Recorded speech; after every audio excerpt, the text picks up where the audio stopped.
ഉണ്ടാക്കാൻ പറ്റും നല്ലൊരു അടിപൊളി സിലോൺ ദോശയുടെ റെസിപ്പി ആയിട്ടാണ് ഇന്ന് വന്നിട്ടുള്ളത്. അത് മാത്രമല്ല ഇന്നൊരു പ്രത്യേകതയുണ്ട്.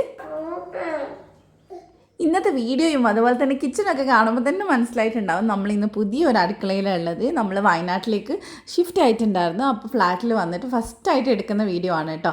അപ്പോൾ അത് ആദ്യം തന്നെ ഞാൻ ദോശയ്ക്ക് വേണ്ട ചമ്മന്തി ഒന്ന് അരച്ചെടുക്കുന്നുണ്ട്. എന്താണ് ഇപ്പോൾ അധികം വീഡിയോ ഇടാത്തതെന്ന് കുറേ പേര് ഇങ്ങനെ കമൻറ്റിൽ ചോദിക്കലുണ്ട്. അപ്പോൾ ഇതാണ് മെയിൻ പ്രശ്നം. ചെറിയ മോനാണെങ്കിലും മോളാണെങ്കിലും ഒക്കെ എപ്പോഴും ഇങ്ങനെ ചുറ്റിപ്പറ്റി നിൽക്കണോണ്ട് വീഡിയോ എടുക്കാൻ ഇപ്പോൾ അധികം പറ്റില്ല. അവരുടെ പുറകെ തന്നെയാണ്. അപ്പോൾ എന്തായാലും പുതിയ കിച്ചണൊക്കെ ആയതുകൊണ്ട് അവരെയും കൂടെ ജസ്റ്റ് ഇൻക്ലൂഡ് ചെയ്തെന്നേ ഉള്ളൂ കേട്ടോ. അപ്പോൾ ഇന്നത്തെ ഈ സിലോൺ ദോശ ഉണ്ടാക്കാനായിട്ട് നമുക്ക് മെയിനായിട്ട് വേണ്ടത് മുട്ടയാണ്. അപ്പോൾ ഞാനിവിടെ 4 കോഴിമുട്ട എടുത്തിട്ടുണ്ട്. ഏകദേശം ഒരു 3-4 ആൾക്കൊക്കെ കഴിക്കാനുള്ള ക്വാണ്ടിറ്റി ഉണ്ടാവും കേട്ടോ.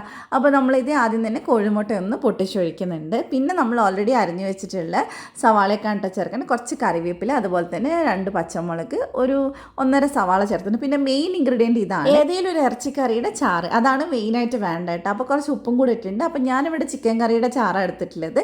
അപ്പോൾ അതൊരു ഏകദേശം ഒരു 1/4 കപ്പോളം ഞാൻ ഇതിലേക്ക് ചേർത്ത് കൊടുക്കുന്നുണ്ട്. ബീഫ് കറി ആയാലും കുഴപ്പമൊന്നുമില്ല, മട്ടൻ ആയാലും കുഴപ്പമൊന്നുമില്ല. അതിൻ്റെ ആ ഒരു ചാറാണ് ഇതിൻ്റെ മെയിൻ ഇൻഗ്രീഡിയൻറ്റ്. നല്ലപോലെ മിക്സ് ചെയ്തെടുക്കുക.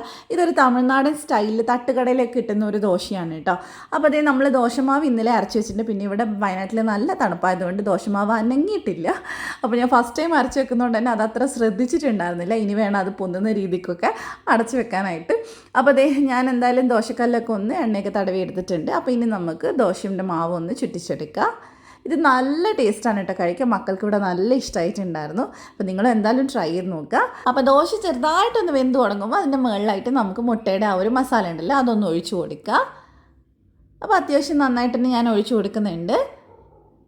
അപ്പോൾ അതേ നന്നായിട്ട് സ്പ്രെഡ് ചെയ്ത് കൊടുക്കുക. ഇനി ഒന്നും മൊരിഞ്ഞ് വരാനായിട്ട് വെളിച്ചെണ്ണയോ എന്തെങ്കിലും ഓയിലോ എന്തെങ്കിലും ഉണ്ടെങ്കിൽ ഒഴിച്ചു കൊടുക്കുക. എന്നിട്ട് 2 സൈഡും ഒന്ന് ഇളകി വരുന്ന സമയത്ത് ഇതുപോലെ ഒന്ന് മടക്കി കൊടുക്കുക. ഇത് 4 ആയിട്ട് മടക്കാണ് കേട്ടോ ചെയ്യുന്നത്. ശരിക്കൊരു സ്ക്വയർ പോലെ അങ്ങനെ അങ്ങ് മടക്കി കൊടുത്താൽ മതി. അപ്പോൾ അതേ എല്ലാ സൈഡും മടക്കിയിട്ടുണ്ട്. ഇനി അതിനെ തിരിച്ചിട്ട് കൊടുക്കുക. എന്നിട്ട് ആ സൈഡും കൂടെ വേവിച്ചാൽ ഉള്ളൊക്കെ നന്നായിട്ട് വെന്തും കിട്ടും. അടിപൊളിയാണ്. ചൂടോടെ കഴിക്കാൻ നല്ല മുരിഞ്ഞിരിക്കണ അടിപൊളി ദോശയാണ് കേട്ടോ. അപ്പോൾ അതിൻ്റെ ഇടയിൽ കൂടെ ഞാൻ ചമ്മന്തി ഒന്ന് റെഡിയാക്കുന്നുണ്ട്. അപ്പോൾ കടുകും കറിവേപ്പിലൊക്കെ ഇട്ട് പൊട്ടിച്ചെടുത്തിട്ടുണ്ട്. അപ്പോൾ ഇനി നമുക്ക് ചമ്മന്തിക്കകത്തോട്ട് ഇതൊന്ന് ഒഴിച്ചു കൊടുക്കുക. ഈ ശരിക്കും ചമ്മന്തി വേണമെന്ന് പോലും ഇല്ല കേട്ടോ, ചുമ്മാ കഴിക്കാനും നല്ലതാണ്. അപ്പോൾ ഇനി നമുക്കൊന്ന് കഴിച്ചു നോക്കാം. മോനിൻ്റെ ദോശ ഇഷ്ടപ്പെട്ടു കേട്ടോ. അവൻ കഴിക്കുന്നുണ്ടായിരുന്നു. ആ ഒരു മുട്ടയുടെ ടേസ്റ്റൊക്കെ ഉള്ളതുകൊണ്ട് കറിയൊന്നും ഇല്ലാതെ കൊടുത്തപ്പോൾ ആൾക്ക് നല്ല ഇഷ്ടപ്പെട്ടു. അപ്പോൾ നിങ്ങൾ എന്തായാലും ഇതുപോലെ ഉണ്ടാക്കിയിട്ടില്ലെങ്കിൽ ഒന്ന് ട്രൈ ചെയ്ത് നോക്കണം കേട്ടോ. അതിനൊന്നും ഇഷ്ടപ്പെട്ടോ? അധികം ഇഷ്ടപ്പെട്ടോ?